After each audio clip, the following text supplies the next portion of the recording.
في سنة 2020 الحكومة المصرية أعلنت عن مشروع تكلفته حوالي 50 مليار جنيه. الرقم ده لوحده كفيل إنه يخلي ناس كتير تسأل هو في إيه؟ لأن الفلوس دي ما راحتش العاصمة الجديدة ولا المطار ولا طريق سريع، راحت لشركة واحدة، شركة عمرها وقتها كان جرب يوصل ل 100 سنة، شركة ناس كتير كانوا مقتنعين إن الزمن بتاعها انتهى، شركة اسمها مصر للغزل والنسيج في المحلة الكبرى. الغريب إن القرار ده جه بعد سنين طويلة من الخسائر، والشركة دي كانت فقدت جزء كبير من قدرتها على المنافسة، وماكينات اشتغلت لسنين أكتر من ما كان المفروض تعيشه، وسنين كاملة. كان السؤال بيتكرر، هل المحلة انتهت؟ بس بدل ما الدولة تقفل الملف قررت تعمل العكس تماما، قررت تبدأ أكبر عملية تطوير شهدتها صناعة الغزل والنسيج في تاريخ مصر الحديث. ليه؟ الإجابة السهلة، هنقول عشان المصنع قديم، بس الحقيقة أعقد من كده بكتير، لأن قصة المحلة دي مش قصة مصنع ولا قصة شركة، ده قصة إزاي دولة كاملة كانت بتمتلك واحدة من أكبر القلاع الصناعية في المنطقة، وبعدين بدأت تخسر الميزة دي سنة بعد سنة لحد ما وصلت للحظة بقت مضطرة فيها إنها تبدأ من جديد. ووقت ما كنا بنحضر الفيديو ده كان في سؤال دايما بيجي قدامنا، هو إمتى بدأ الغلط؟ هل بدأ لما الماكينات قدمت، ولا لما المنافسة العالمية اشتدت، ولا مع قرارات اقتصادية معينة، ولا قبل كل ده بسنين طويلة؟ المفاجأة إن أول خيط في القصة دي بيرجع لأكتر من 100 سنة، لراجل كان شايف المستقبل بشكل مختلف عن أي حد حواليه، اسمه طلعت حرب. لو رجعنا لمصر سنة 1927 هنلاقي إن القطن المصري كان واحد من أهم أسباب دخول العملة الأجنبية للبلد، كانوا بيسموه وقتها الذهب الأبيض. بس كان في مشكلة، مصر كانت بتبيع الذهب الأبيض ده ورجال الصناعة في أوروبا هم اللي بيحولوا المنتج نهائي، احنا كنا بنديهم المادة الخام وهم بيبيعوا القيمة الحقيقية، وده معناه ان اكبر مكسب كان بيروح بره مصر، قطن خام يتحول لغزل، الغزل يتحول لقماش، القميص بعد كده بيروح المتجر، ومع كل مرحلة القيمة المالية بتزيد، وده بالظبط اللي كان مضايق طلعت حرب. الفكرة بالنسبة له ما كانتش ان مصر تنتج قطن، الفكرة كانت ليه احنا نبيع ارخص مرحلة في السلسلة، وليه ما بناخدش احنا المكسب كله. اقتصاديا الفكرة دي اسمها التكامل الرأسي، يعني الشركة تتحكم في أكبر عدد ممكن من مراحل الإنتاج بدل ما تسيب القيمة المضافة لحد تاني، وده كان سبب إن المشروع ما كانش مجرد مصنع، كان مشروع اقتصادي كامل. طيب ليه المحلة؟ ليه مش القاهرة ولا الإسكندرية ولا أي مدينة صناعية تانية؟ الإجابة مش لأنها كانت أكبر مدينة، بس لأنها كانت هي المكان الصح. المحلة وقتها كانت محاطة بأكبر مناطق زراعة القطن، وده معناه إن المادة الخام هتوصل بسرعة وبتكلفة أقل، وفي عالم الصناعة كل جنيه بتوفره في النقل بيفرق في المنافسة. وفي مايو 1927 اتأسست الشركة رسميا باسم يمكن ناس كتير ما تعرفوش النهارده، شركة مصر حلوان للغزل والنسيج، وبراس مال 300 ألف جنيه. النهارده الرقم ده يبان صغير، بس وقتها كان واحد من أكبر رؤوس الأموال اللي دخلت مشروع صناعي مصري. واللي ناس كتير ما تعرفوش إن المصنع ما اشتغلش أول ما اتبنى، 3 سنين كاملة كانت بتتجهز فيها العنابر وتتركب الماكينات ويتدرب العمال ويتبني نظام إنتاج من الصفر. وده كان قرار مهم، لأن طلعت حرب كان ممكن يفتح المصنع بسرعة ويحقق دعاية، بس اختار يأجل الافتتاح لحد ما يبقى جاهز فعلا، تركيب مغازل وعمال أجانب ومهندسين ومخططات هندسية. وأخيرا سنة 1930 خرج أول إنتاج 12200 مخزن و484 نول. الأرقام دي النهاردة ممكن تبان عادية، بس وقتها كانت إعلان رسمي إن مصر دخلت نادي كبار صناعة الغزل. وخلال سنوات قليلة بدأ يحصل حاجة ما كانش متوقع، المصنع كبر وبدأ يبتلع السوق، بس السر ما كانش في الماكينات ولا حتى في القطن، السر كان في الطريقة اللي طلعت حرب بنى بيها الشركة، لدرجة إن العامل اللي يدخل بوابة المصنع كان يقدر يعيش حياته كلها من غير ما يحتاج يطلع بره. اللي حصل بعد كده كان أكبر بكتير من مجرد نجاح شركة، المحلة كانت بتكبر، عنابر جديدة وماكينات جديدة وعمال أكتر وطلبات شراء جاي من كل مكان. بس النجاح الحقيقي ما كانش جوه العنابر، كان بره السور، لأن المصنع بدأ يعمل حاجة غريبة جدا، بدأ يبني مدينة، مش مجازا حرفيا. العامل اللي يدخل الشركة كان يقدر يعيش يومه كله من غير ما يطلع منها، لو تعب في مستشفى، ولو جعان في مطعم، وبعد الشغل في نادي وفي ملاعب وفي مكتبة، وكمان مسرح وسينما ومغاسل وحمامات ومساكن، وحتى حضانات لأولاد العاملين. النهاردة احنا متعودين ان الشركات الكبيرة بتقدم مزايا للعاملين، بس في الثلاثينات والأربعينات الكلام ده كان استثناء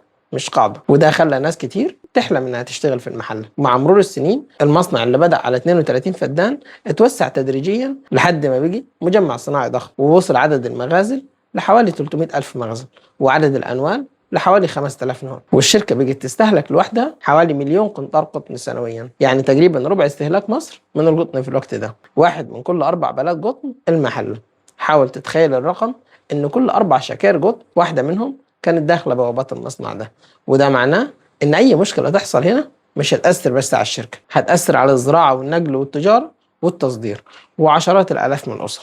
وبحلول الخمسينات المحلة ما بقتش مجرد أكبر شركة غزل في مصر، بقت واحدة من أكبر شركات الغزل والنسيج في الشرق الأوسط وأفريقيا، واسمها كان معروف خارج مصر، وكانت منتجاتها بتوصل لأسواق عربية وأفريقية، ووصل جزء كمان منها لأسواق أوروبا. وده كان إنجاز كبير في وقت كانت فيه الصناعة المصرية لسه بتبني مكانها. ولو سألت أي عامل قديم اشتغل في الشركة هيقول لك جملة متكررة: المحلة كانت بلد جوه بلد. يمكن الجملة دي فيها مبالغة، بس فيها جزء كبير من الحقيقة، لأن الشركة ما كانتش بتبيع قماش بس، دي كانت بتعمل أسلوب حياة كامل. لكن وده أهم سؤال في الفيديو كله: إزاي شركة كانت بالحجم ده وبالنفوذ ده وبالأرباح دي كلها توصل بعد سنين إنها تحتاج خطة إنقاذ بعشرات المليارات؟ هل السبب إن المنافسين بيجوا أقوى، ولا لأن الإدارة اتغيرت، ولا لأن العالم نفسه اتغير؟ المفاجأة إن أول ضربة حقيقية ما كانتش اقتصادية، دي كانت إدارية، وقرار واحد هيغير طريقة إدارة الشركة للأبد. الغريب إن المحلة ما انهارتش فجأة، مفيش يوم صحي فيه الناس لقوا المصنع قفل. اللي حصل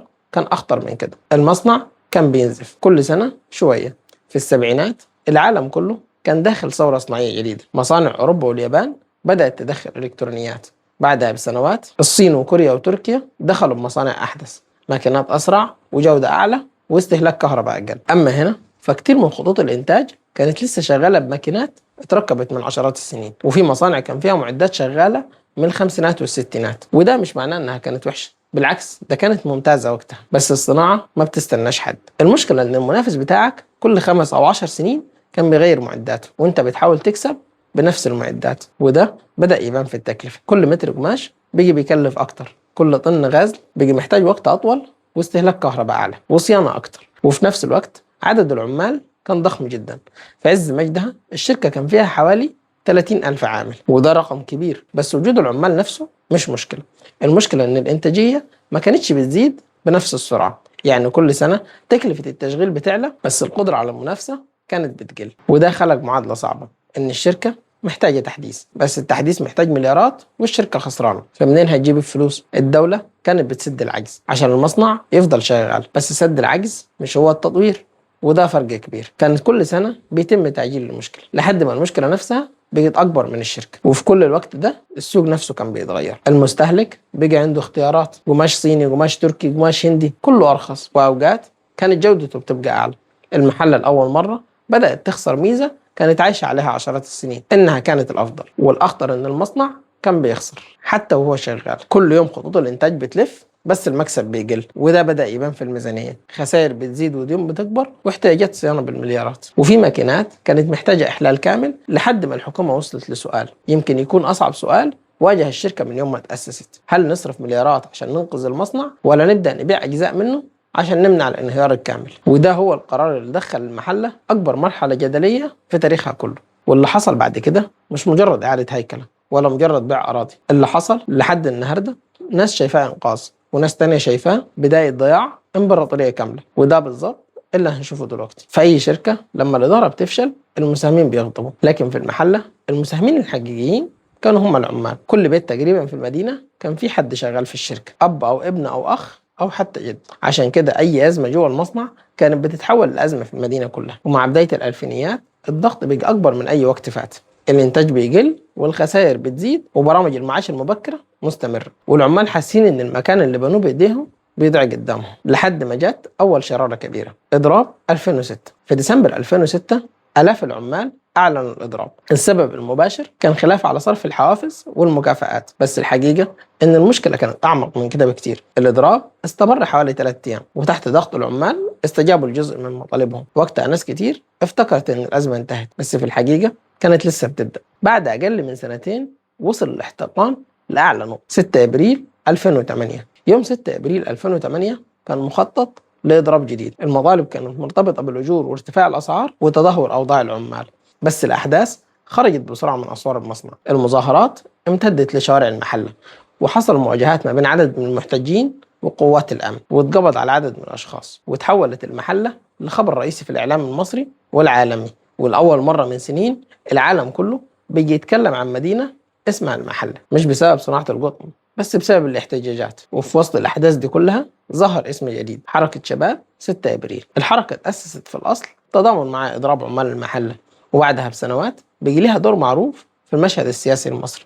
بس بعيد عن السياسة، اللي يهمنا هنا هو إن شركة صناعية وصل تأثيرها لدرجة إنه ساهم في تشكيل جزء من تاريخ مصر الحديث. وده يمكن يوريك قد إيه المحلة ما كانتش مجرد مصنع، دي كانت مدينة كاملة بتلف حوالين مصنع واحد. ولما المصنع تعب المدينة كلها حست بالوجع. وبعد 2011 الأزمة الاقتصادية فضلت مستمر، الخسائر اتراكمت والمعدات بقت أقدم وأجزاء من خطوط الإنتاج خرجت من الخدمة. وبيجي السؤال اللي محدش كان عارف يجاوبه: هل القصة انتهت؟ هل الإمبراطورية اللي بدأت سنة 1927 هتبقى ذكرى ولا لسه في فصل أخير؟ محدش كان متوقع، لأن في سنة 2020 الدولة خدت قرار هيغير اتجاه القصة كلها، قرار تكلفته حوالي 50 مليار جنيه، وده أكبر استثمار حصل في تاريخ الشركة من يوم ما أسسها طلعت حرب. بعد سنين كل الأخبار اللي كانت بتطلع عن المحلة كانت تقريبا نفس العنوان: خسائر، ديون، إضرابات وتراجع، لدرجة إن ناس كتير افتكرت إن الشركة خلاص انتهت. بس في سنة 2020 القصة خدت اتجاه محدش كان متوقعه. الحكومة أعلنت أكبر خطة تطوير في تاريخ صناعة الغزل والنسيج في مصر بتكلفة حوالي 50 مليار جنيه. بس المحلة كانت قلب المشروع كله. السؤال هنا هو ليه تصرف الدولة الرقم ده على شركة كانت خسرانة؟ لأن القرار ما كانش متعلق بشركة واحدة، كان متعلق بصناعة كاملة. الخطة شملت تطوير مصانع كتير، بس المحلة كانت هي المشروع الأكبر، لأنها ببساطة أكبر قاعدة إنتاج موجودة وفيها بنية تحتية وعمالة وتاريخ صعب تبدأ من الصفر. وبدل ما يتم ترميم المصنع القديم اتخذ قرار مختلف: يتبني مصنع جديد بالكامل بأحدث تكنولوجيا موجودة في العالم. وده هو مصنع غزل واحد. مساحة المصنع حوالي 62 ألف متر مربع، جواه حوالي 183 ألف مردن غزل. وده الرقم اللي بيخليه يوصف رسميا بأنه أكبر مصنع غزل تحت سقف واحد من حيث عدد المرادن. والفكرة مش إنه أكبر وخلاص، الفكرة إنه أسرع وأوفر وبيطلع جودة أعلى وبيقلل الفايد وبيستخدم تكنولوجيا كان مستحيل تدخل خطوط الإنتاج القديمة. زمان العامل كان بيتابع عدد محدود من الماكينات، دلوقتي أنظمة إلكترونية كاملة بتراقب التشغيل، وأي عطل بيظهر على الشاشة قبل ما يتحول لمشكلة. بس خلينا نسأل السؤال الأصعب: هل التكنولوجيا تكفي؟ لأن التاريخ علمنا حاجة: أي مصنع حتى لو كان أحدث مصنع في العالم ممكن يفشل لو الإدارة فشلت. المشكلة الأساسية في رحلة المحلة ما كانتش بس الماكينات، كانت طريقة اتخاذ القرار وسرعة التطوير والقدرة على المنافسة. وده التحدي الحقيقي النهارده. في سنة 2024 الشركة رجعت تصدر ووصلت قيمة صادراتها لحوالي 20 مليون دولار، رقم أكيد بعيد جدا عن الطموح، بس هو أول مرة من سنين يبقى فيه اتجاه واضح للصعود. ولو مشروع التطوير اكتمل بالشكل المخطط ليه، فالتقديرات الحكومية بتقول إنه ممكن يساهم في زيادة صادرات مصر من قطاع الغزل والنسيج بحوالي 2.5 مليار دولار سنويا. لاحظ، دي زيادة متوقعة لصادرات القطاع بعد اكتمال المشروع، مش إيرادات المحل وحدها، وده فرق مهم. بس خلينا نكون واقعيين: 50 مليار جنيه رقم ضخم جدا، ومحدش يقدر يحكم على نجاح الاستثمار ده بعد سنة أو اتنين. الحكم الحقيقي هيكون بعد 5 أو 10 سنين، لما نشوف هل المصنع اشتغل بكامل طاقته، هل قدر ينافس عالميا، هل الصادرات زادت فعلا، وهل الشركة قدرت تحقق أرباح مستدامة. لأن التاريخ مش بيفتكر حجم الإنفاق، التاريخ بيفتكر النتيجة. وده يمكن أول مرة من سنين طويلة تبقى المحلة واقفة قدام فرصة حقيقية، مش عشان تسترجع الماضي لكن عشان تبني مستقبل جديد. من أول 1927 لحد النهاردة المحلة مرت بكل حاجة تقريبا: نجاح ومجد وتراجع وخسائر واحتجاجات ونهضة جديدة لسه تحت الاختبار. ويفضل السؤال الأخير بعد 100 سنة من بداية الحكاية: إيه الدرس الحقيقي اللي المفروض نتعلمه من قصة المحلة؟ وأشوفكم على فيديو جديد الأسبوع اللي جاي إن شاء الله.